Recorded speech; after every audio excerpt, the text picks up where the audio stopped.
Bienvenue dans Recherche ta beauté, une émission qui bouscule les codes de la cosmétique et explore des chemins intimes de la beauté, loin des artifices et des clichés.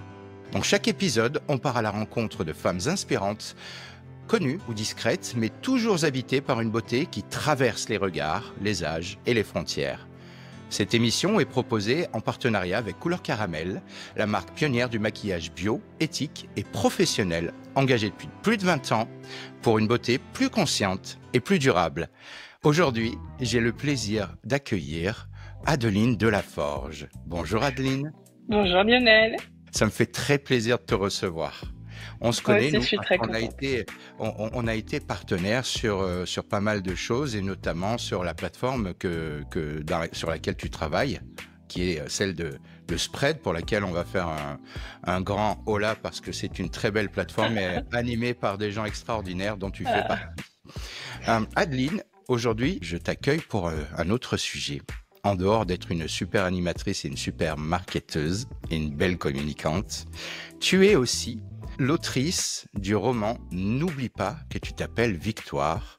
C'est un roman auto-édité, un livre où tu parles d'enfance cabossée, de reconstruction, d'estime de soi, un parcours personnel, non, peut-être pas, on ne sait pas.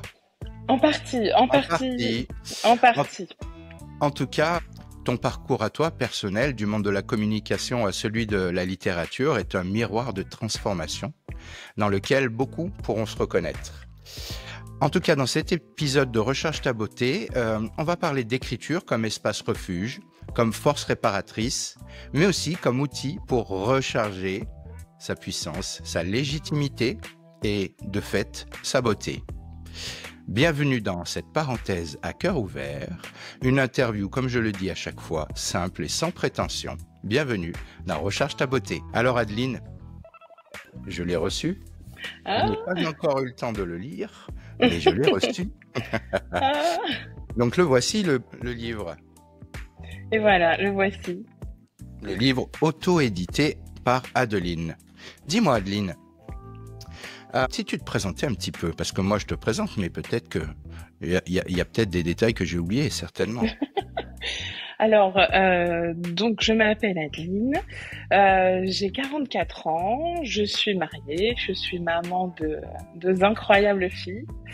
J'habite depuis une vingtaine d'années dans la région de Rouen, en Normandie, oui, où il pleut parfois, mais pas toujours.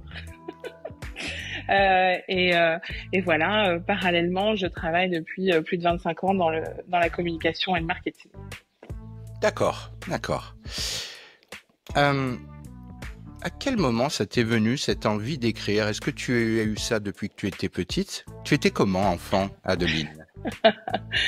Alors, oui, l'écriture, pour moi, c'est mon oxygène, depuis toujours. Alors, la légende familiale raconte que j'ai dit mon premier poème à l'âge de 3 ans. Il a été religieusement consigné par ma grand-mère, etc. Toujours est-il que voilà, je pense que les mots, pour moi, ce sont un vecteur d'expression comme nul autre. Et c'est vrai que, alors depuis toujours, eh bien, je me suis amusée à m'exprimer avec les mots, à jouer avec les mots. Alors au départ, c'était des paroles de chansons, des poèmes. J'ai même commencé à écrire une pièce de théâtre quand j'étais adolescente. J'avais dans ce coin de mon cœur l'envie d'écrire un roman. Je me revois encore, c'est drôle parce que je me revois, je devais avoir 14-15 ans. À l'époque... ça me rajeunit pas, mais à l'époque, Internet n'existait pas. Et je faisais des recherches, en fait, pour trouver les coordonnées des maisons d'édition. Parce que je me disais, un jour, je leur enverrai mon roman. Donc voilà, pour moi, l'écriture, c'est vraiment quelque chose qui me suit depuis toujours, même à titre personnel, je dirais. Après, évidemment, j'en ai fait un peu mon métier, parce que... eh bien, les rêves de jeunesse, les rêves d'enfant, c'est bien, mais en règle générale, on essaie aussi de faire face à la réalité et de grandir. Moi, j'ai grandi, alors je me suis mise à écrire des choses sérieuses. Je me suis mise à écrire des articles de presse, parce que j'ai fait un petit détour par le journalisme. Et puis après, j'ai écrit des articles de blog, des livres blancs marketing, des choses comme ça. Et puis, un peu avant mes 40 ans, j'ai décidé d'écouter la petite voix de la jeune Adeline qui cherchait les coordonnées des maisons d'édition. Et je me suis dit, allez, je vais tenter maintenant de réaliser mon rêve. Et d'écrire à nouveau pour émouvoir. Et voilà. Et on en est là aujourd'hui. Et ce rêve, il est réalisé. Oui. Il est là. Ça fait quoi de réaliser un rêve? C'est grisant. C'est grisant et paradoxalement, c'est un tel chemin, en l'occurrence, l'écriture d'un roman, qu'on ne s'en rend pas compte tout de suite. C'est-à-dire que quand je me suis lancée dans l'écriture, j'ai mis du temps à l'écrire, j'ai mis 4 ans. Mais parce que je me suis formée aussi, on en reparlera sûrement plus tard, mais voilà, j'ai pris le temps pour faire les choses. Mais finalement, c'est un tel Everest à gravir que au jour le jour, on se rend pas compte. Et puis, il y a des petits jalons comme ça, il y a des petits moments où là, on prend conscience. Par exemple, le jour où j'ai terminé mon premier jet et que j'ai eu fini de le relire et que je l'ai envoyé à ma toute première lectrice, qui est ma mère. Là, j'ai pris conscience, où je me suis dit, oh, mais c'est un roman.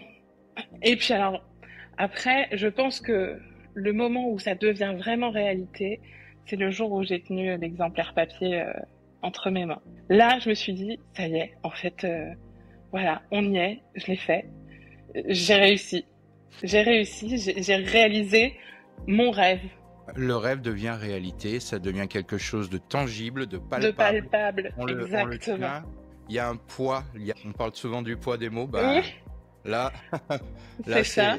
Là, c'est ça. Si tu devais nous faire le pitch de ce roman, en quelques mots, tu le ferais comment, sans spoiler, bien sûr? C'est le boucher qui l'a tué. Oh non, t'as tout dit. Ben voilà. Alors, c'est l'histoire de Victoire, une mère qui, par le passé, a fait des choix parfois à lourdes conséquences pour protéger sa fille, Gabrielle. 16 ans plus tard, le problème, c'est que le passé est en train de la rattraper et surtout de mettre en péril toute la belle relation qu'elles avaient construite toutes les deux. Victoire, elle sait qu'elle n'a plus le choix. Elle va devoir tout révéler à sa fille sur leur passé, sur ses mensonges, etc. Sauf que le sort va en décider autrement, et juste avant d'entendre les aveux de sa mère, Gabrielle se retrouve aux urgences à l'hôpital. Elle vient d'être renversée par une voiture. Donc en fait, l'histoire va se dérouler pendant cette nuit d'attente à l'hôpital.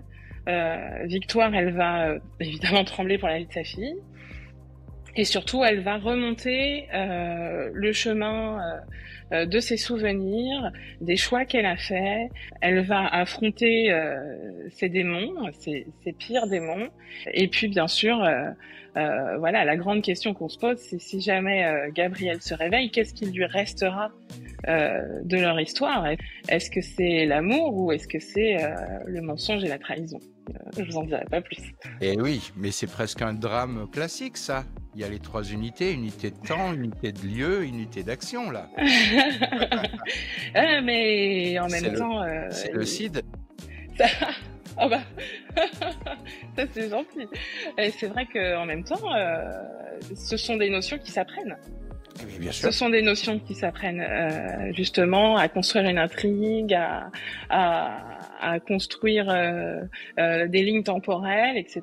Puisque là justement il y a 2 lignes temporelles en fait qui se répondent, puisque finalement il y a toujours un chapitre au présent et ensuite un chapitre dans les souvenirs de Victoire. Alors ça n'est pas un drame classique, donc c'est donc un drame contemporain. Voilà. Et on a quand même cet échange tout le temps de justement de lignes temporelles qui vient lever le voile sur finalement qu'est-ce qui a pu se passer pour en arriver là ce soir. Et on saute de chapitre en chapitre en essayant de se dire mais Ça y est, je commence à délier un petit peu tout ça. Je commence à comprendre. C'est bien construit, dis donc. Et tiens, en parlant justement de cette construction, du côté un peu plus technique de la construction d'une œuvre comme celle-là, c'est quoi pour toi un bon mot, une phrase qui vibre? Est-ce qu'on recherche vraiment sa beauté par la plume ou par l'intention de la plume? Je pense vraiment que les deux sont importants. En tout cas, pour moi, ça l'est. Les deux sont fondamentaux et sont différents. Euh, Dans un premier temps, on va parler du mot et de la phrase en elle-même. Mhm. Euh, c'est quelque chose que j'aime par-dessus tout. Quand au départ je dis j'aime écrire, c'est pas forcément créer une histoire, etc. Même si c'est arrivé un peu plus tard, mais ce que j'aime surtout, c'est manier les mots, jouer avec les mots, polir mon texte, trouver la musicalité. Pour moi, une phrase, elle est musicale et elle doit se penser avec des rythmes, avec des silences, avec avec toute une construction finalement qui va bien au-delà du mot en lui-même. Euh, et ça, pour moi, ça doit servir justement cette deuxième beauté qui vient de l'émotion. Moi, c'est ce que je recherche à la fois en tant que lectrice, mais aussi en tant qu'auteur. Vraiment, c'est mon carburant, c'est m'anime, c'est provoquer des émotions. Pour moi, parfois, j'adore ces auteurs qui, avec une phrase parfois de un mot, deux mots, arrivent à nous faire monter les larmes aux yeux. Pour moi, Eh oui, c'est prodigieux et c'est vraiment ce que je recherche dans l'écriture. d'accord. Est-ce que quand tu écris, finalement, tu chantes pas ce texte dans ta tête?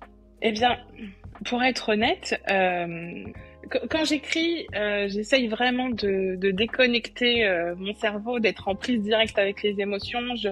Je pense pas. Je laisse aller, le flot de pensée. En revanche, après, quand je relis ce que j'ai écrit, là, je je le prononce vraiment dans ma tête et voilà, jusqu'à ce que je sois satisfaite de comment ça va couler, comment ça va.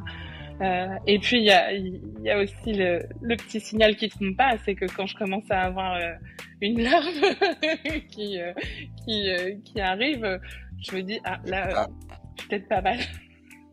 là, j'ai atteint ce que je voulais. En tout cas, Exactement. tu l'as fait comme toi tu le sentais. Tu es arrivé finalement Oui, à ce résultat que tu attendais. Même si, on le sait, hein, moi aussi, ça m'arrive de faire un petit peu des choses artistiques. Euh, Bah, tu te dis toujours, oui, moi, ça m'a ému, mais peut-être parce que je suis dedans, peut-être parce que je suis partie prenante, peut-être parce que ça correspond à un moment de ma vie, peut-être que, on sait pas, mais en c'est jamais. attendant, là, à ce moment-là, moi, je suis arrivé à ce que je voulais. C'est ça. Je pense que quand j'ai commencé avec mon roman, je ne savais pas si j'en écrirais d'autres. Pour moi, c'était le projet d'une vie. Déjà, Mm. je savais pas si j'arriverais à en écrire un, parce que c'est quand même quelque chose d'assez colossal. Et j'étais pas certaine d'en écrire plusieurs. Spoiler, maintenant, je sais que j'en écrirai plusieurs. Mais à l'époque, je ne savais pas. Et je me suis dit, je veux pas avoir de regrets. Je veux prendre mon temps, je veux le travailler autant que nécessaire, mais je veux écrire le livre que je rêverais d'avoir écrit. C'est-à-dire, je veux pas regretter, je veux pas me dire ah si j'avais su, si j'avais passé plus de temps, si j'avais mieux. Non. Et donc c'était dans cette recherche-là aussi d'être finalement en accord avec ce que je rêvais de faire. En tout cas, j'ai l'impression que ça va chanter. Je l'ai pas encore lu, mais là, tu me le vends bien, hein. Moi, en plus, qui pleure devant les publicités, je sens que ça va être encore terrible. Ah, merci, hein.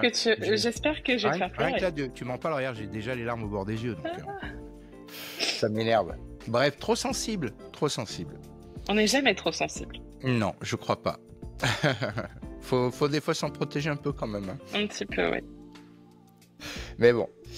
Euh, Est-ce que tu as des jours sans, des jours où, que ça soit au niveau personnel, professionnel, la page blanche, le moment où l'énergie est complètement à plat, tu ne sais pas pourquoi et ça arrive. Ces jours sans, comment ça se passe? Alors, c'est vrai que ça fait partie intégrante de la création. C'est-à-dire qu'on n'est pas des robots, on n'est pas des machines, et dès lors qu'on va puiser dans des, dans des émotions et dans du terreau, je dirais, émotionnel, eh bien, ça vient pas sur commande.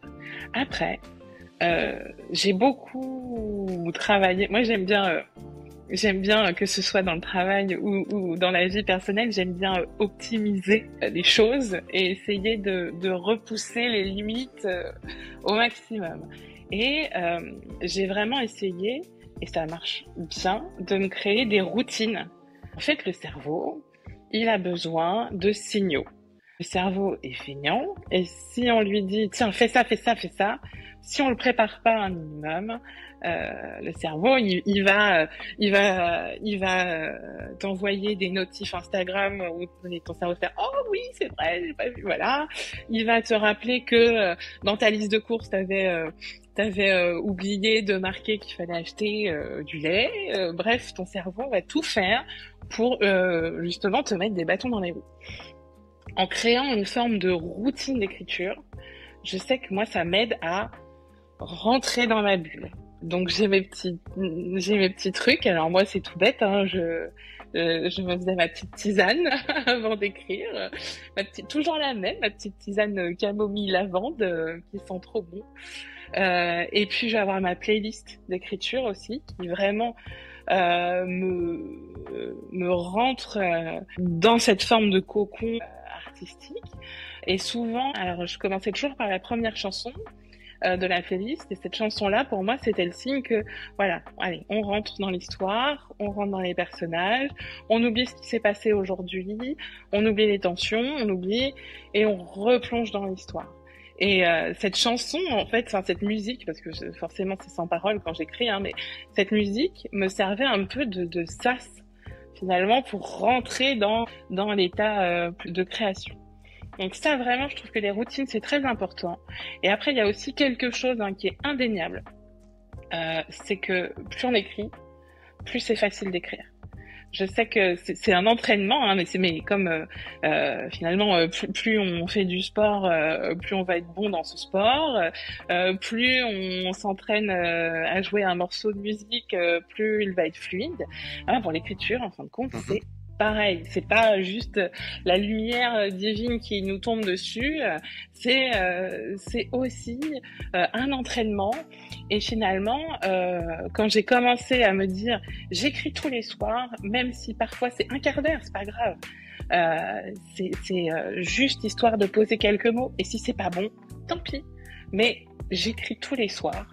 Et à partir de ce moment-là, eh bien, finalement, je sais que l'inspiration venait beaucoup plus vite, les mots venaient beaucoup plus vite et mon cerveau était beaucoup moins réticent. Et je pense que ça, c'est aussi vraiment un bon moyen de lutter contre le phénomène de la page blanche. En tout cas, voilà, c'est des routines qu'on peut exporter dans toutes les disciplines. Je pense. Il faut être régulier dans sa pratique. Tu parlais du sport, je parlais justement avec Jeanne Baron dans l'interview, la première interview que j'ai fait, Recherche ta beauté. Je vais faire le petit lien là ou ici sur YouTube pour vous inviter à la retrouver. On parlait du marathonien. J'ai été très sportif, je ne le suis plus. Aujourd'hui, je serais incapable de faire un marathon. Bien sûr. Parce que je ne m'entraîne pas. S'entraîner tous les jours, parce que tu peux pas faire un marathon si tu t'entraînes une seule fois par mois. Non. En faisant les 40, ça ne marche pas. Ça ne marche que si tu t'entraînes tous les jours. J'ai fait du piano classique à très haut niveau. On faisait 1 heure de tenue, de gamme, d'arpège, avant de commencer à travailler tous les jours. La pratique du piano, chez moi, gamin, c'était entre 2 et 3 heures par jour. Ouais. Voilà. Et je n'ai pas appris un seul morceau avant 2 ans de piano. On apprenait à lire, on apprenait le solfège, on apprenait la pratique, les tenues, les gammes, et après, on apprenait les morceaux. La différence, c'est que aujourd'hui, on apprend des morceaux, par exemple sur YouTube. On va travailler un morceau pendant 1 mois, on connaît ce morceau. Et donc, après, il faut faire encore un autre mois pour un deuxième morceau, pour un autre morceau.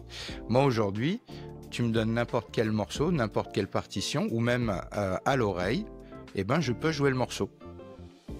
J'ai mis 2 ans avant de commencer. Par contre, aujourd'hui, pendant les 20, 30, 40, 50 années qui ont suivi, eh bien, je peux jouer tous les morceaux du monde. C'est 2 manières différentes de voir la chose. Et cette pratique quotidienne, cette astreinte, cette hygiène, te permet d'aller plus loin. Oui, absolument. Et plus sereinement aussi, je dirais. Parce que finalement, notre pire ennemi, ça va être nos doutes, ça va être la peur de pas y arriver, ça va être... Et quand on est en maîtrise de ça, quand on se dit, ça va être facile, eh bien finalement, on y va avec beaucoup plus de sérénité. Et je pense qu'on est plus performant, même si j'aime pas cette notion de performance dans la création, mais quand même, on est plus efficace. Ça, c'est certain. On est aligné avec, dès qu'on a quelque chose à jouer, moi c'est pas rare, je rejoins des groupes qui jouent, ils me disent viens prends le piano, j'arrive et on n'a jamais répété et c'est parti en fait. C'est parti, donc c'est là où du coup tu prends le fameux plaisir, c'est là où en fait ce travail de départ te permet aujourd'hui de rayonner, parce que on va pas se le cacher, hein. C'est un vrai kiff. Hein. Une fois que tu es en maîtrise, tu es juste maintenant là, tu es juste là pour profiter. Mais quel kiff! Quel kiff! On va faire normalement, petit spoiler, on devrait faire une interview avec une jeune femme qui est chanteuse, qui s'appelle Joy, qui sort un nouvel album. Et je pense qu'on va le faire en interview croisée musicale. Donc je serai au piano, elle sera avec sa guitare, ou son ukulélé peut-être même, et on va échanger en même temps qu'on va chanter ensemble. J'adore ça. Tu vois, on va s'amuser ensemble comme on le fait de temps en temps quand on fait des buffs, comme on dit. Voilà. Bon, on ferme le spoiler alerte. Est-ce qu'il y a une phrase qui n'est pas forcément de toi, mais que tu relis souvent, comme on dit un mantra? J'ai plusieurs mantras. Moi, j'aime beaucoup emprunter des phrases aux autres pour justement nous remettre face à des évidences. Mes filles pourraient te le dire, hein, j'ai pas mal de petites phrases comme ça qui jalonnent les épreuves qu'on peut rencontrer ou des choses comme ça. Il y en a une, je pense, dans le cadre de l'écriture qui me suit beaucoup et que je trouve magnifique. C'est deviens ce que tu es. Pour moi, c'est fondamental. Pour moi, je l'ai réalisé au travers de l'écriture, mais pour moi, c'est la quête d'une vie. C'est-à-dire que on a son enfant intérieur, on a ses rêves. Moi, voilà, tu me demandais tout à l'heure comment j'étais petite. Moi, j'ai toujours été rêveuse, j'ai toujours été sensible, j'ai toujours été à réagir fort, etc. Et puis, à un moment, il faut que tu rentres un petit peu dans le moule de la vie. De la vie réelle, de la vie d'adulte. Souvent, tu as tendance à oublier l'enfant que tu étais, à oublier la sensibilité que tu avais. Et finalement, parfois, c'est vraiment moi ce que je me suis dit en prenant du recul sur voilà ce rêve que j'ai réalisé, c'est de se dire parfois juste les choses prennent du temps. On avance pas après pas. D'ailleurs, ceux qui ont lu le roman verront le petit clin d'œil, mais voilà, pas après pas. Et tout compte fait, c'est pas une question de manque de compétences, c'est pas une question de manque de quoi que ce soit, c'est juste pas encore le moment. Et un jour, quand les étoiles s'alignent, là, tu deviens ce que tu es. Et là, tu es aligné, et là, tu recherches ta beauté. Eh oui. On est toujours plus beau quand on est au sens de l'essence. Quand on est soi-même, quand on est tout court en fait. Oui. Et quand on est là où on devrait être, là où on parlait tout à l'heure de zone de confort, c'est ça en fait. Le syndrome de l'imposteur, c'est quelque chose qui est terrible, qui accompagne beaucoup de processus de création, même de processus professionnels. Bref, on pourrait en faire un podcast entier, je pense. Oui. Et finalement, voilà, deviens ce que tu es, tu es juste au bon endroit, au bon moment. Et tu fais ce que tu sais faire et ce que tu aimes faire. Et ça, pour moi, je pense qu'on toucherait presque au bonheur. Ouais, presque. Dans bonheur, il y a beau, hein, quelque part. C'est vrai. Absolument. Et toi, tu es belle, Adeline. Merci. Tu es belle parce que tu es, comme tu viens de le dire, tu es devenue qui tu es. C'est un vrai job, hein. Mais... Comme ça, sinon tout le monde serait heureux. Non, mais vous rigolez un peu. Vous allez bosser un peu votre bonheur. C'est ça. Il y en a pour lesquels c'est un peu plus facile, il y en a qui ont des valises un peu plus lourdes. Voilà, bon, bah c'est comme ça. Mais on peut tous y arriver. J'espère, je pense.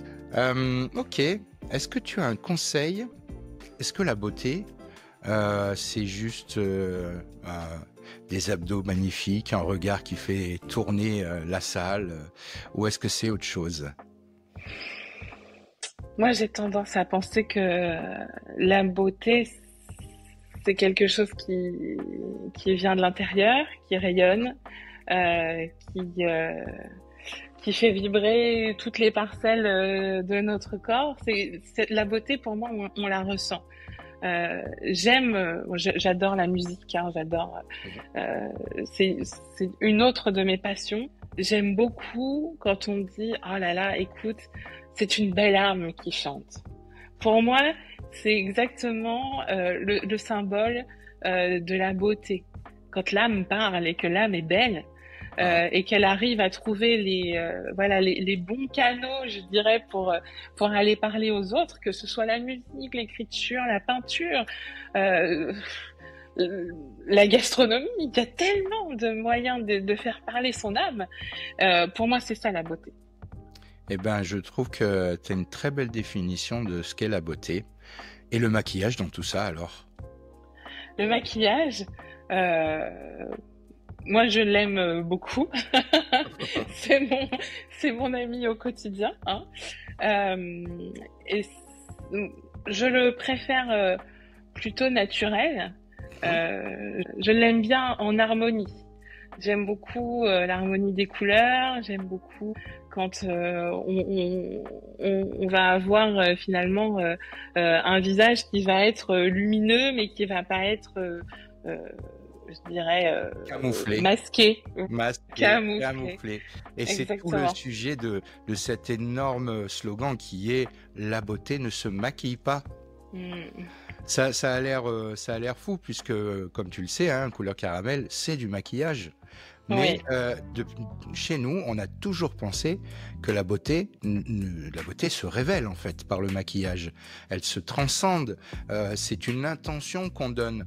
C'est pas une version de soi qu'on veut cacher parce qu'on n'est pas encore devenu ce qu'on devait être et qu'on essaie d'y arriver par des artifices. Moi, je pense que le maquillage, c'est quelque chose qui est là pour révéler ta beauté intérieure, pour te sublimer, pas pour te camoufler, pas pour te cacher, pas pour te maquiller. C'est pas un maquillage qui maquille. Et en plus, chez Couleur Caramel, comme tu le sais, c'est du maquillage qui est éthique, qui est responsable et qui se veut aussi performant que le conventionnel. Donc aujourd'hui, voilà quoi, il y a 10 000 façons de se maquiller, puis il y a des manières qui sont un peu plus éthiques que d'autres. Et voilà, votre maquillage, on parlait de beauté intérieure, et ben voilà, il est beau de l'intérieur. Et il est beau de l'intérieur en plus parce que c'est du maquillage soin. Exactement. Il y a beaucoup d'ingrédients actifs. C'est un maquillage qui fait du bien à la peau et du coup qui fait du bien à la planète puisque, comme je te le rappelle, c'est du rechargeable, c'est du recyclable, c'est même du biodégradable puisqu'on a des boîtiers qui sont en PLA. C'est une matière, on va dire, qui ressemble à du plastique, qui a l'aspect plastique mais qui est biosourcé, qui est biodégradable. Donc ça veut dire qu'on le met, pour faire simple, dans la terre. 2 ans après, c'est du compost. Donc c'est plutôt pas mal. Ça aussi, c'est une vraie beauté. Et oui, c'est une beauté consciente. On a conscience qu'en fait, on peut être beau, belle, tout simplement sans faire trop de mal à la planète, parce que de toute façon, tout ce qu'on fait, même là, ce qu'on est en train de faire, on puise un peu d'énergie à la planète quand même. Oui. Mais bon, personne n'est parfait. On fait au mieux. Exactement, c'est le cas. On fait au mieux. On fait toujours avec des produits. Les produits sont faits avec notre âme, en fait. Eh bien, écoute, est-ce que tu as un petit message à dire avant de terminer? Alors, ce que je vais dire, ça recoupe beaucoup de choses de ce qu'on vient de dire. Ça recoupe aussi des thématiques de mon roman. Finalement, ce que j'aime, je suis quelqu'un de profondément positif. Et ce que j'ai envie de faire, c'est de dire que on peut arriver à tout. La vie, c'est pas facile. La vie, c'est semé d'embûches. Il y a beaucoup d'embûches. Il y en a des plus difficiles que d'autres. Hein. C'est pas une question de nier la difficulté de ce que certaines personnes peuvent rencontrer, mais on peut avancer et trouver en soi la force de s'en sortir. En tout cas, c'est le message d'espoir, moi, que j'ai voulu véhiculer dans mon roman, que je véhicule aussi peut-être inconsciemment quand je dis on peut réaliser ses rêves, parce que ça, c'est la deuxième partie du message que je voudrais adresser, c'est oser. Il faut oser rêver, il faut oser être soi-même, même si parfois on rentre pas tout à fait dans les cases. Il faut oser marcher sur les traces de l'enfant qu'on était à 10 ans, à 15 ans. Il faut oser être fou. Et ouais. Ça, je pense que c'est quelque chose que j'ai réalisé en faisant un peu toute cette folle aventure d'écrire un roman. Et finalement, c'est le plus important que je retiens de toute cette histoire. J'ai osé. Tu as osé et tu as bien fait. Et en tout cas, je te remercie, Adeline, pour cette interview fort agréable, très très intéressante. On sonde là encore une fois une nouvelle facette de la beauté, une beauté qui s'exprime, une beauté qui se chante, qui s'écrit et qui se révèle. Voilà, il suffit de te regarder, elle se révèle d'une manière incroyable, quoi. Merci encore, beaucoup. Adeline. Merci. Bonne fin de journée et à très vite. Merci à toi. Si vous avez aimé ce que vous entendez, abonnez-vous à notre podcast sur votre plateforme d'écoute préférée pour ne rater aucun épisode. N'oubliez pas de nous laisser un avis et une note sur votre plateforme d'écoute préférée. Ça nous aide énormément. Partagez, cliquez sur tout ce que vous pouvez cliquer, commentez. Et puis peut-être que si vous avez quelqu'un que vous trouveriez parfait pour notre podcast, dites-le nous, dites-le lui. En tout cas, contactez-nous. On sera très heureux d'écouter ce qu'il a à dire sur la beauté et la façon dont il la recharge. C'était Recharge ta beauté. Je vous souhaite une belle fin de journée et à très vite.